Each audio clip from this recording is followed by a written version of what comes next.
Okay, so this is my shifter. So put this in, put the clutch in. So yeah, it's threaded like that. There's the brass, because this piece here is 3/8, and it literally shifts, handles nice. Like, it's not the most comfortable right here, right there. So if I grind those down a bit, it won't be so bad.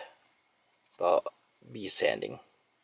But the problem is that's where they're spreading. But it shouldn't be so bad if I just have it there, because there's no support on the sides. I'm thinking something wider, or just another ball. But it'd be either brass or stainless steel.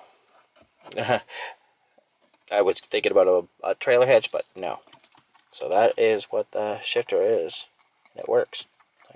Because reverse, okay. Second, third, and fourth are easy. So it's fifth and sixth. So fifth, sixth. So right there, there's your second, and then did it go back in just a little tiny bit over? See, there you go. Makeshift shifter. It gets you through. It is a pipe. Nice stuff. Let's go. Let's go inside. Probably pack it up to go to Ontario. Display, you don't need to see that. And we're gone.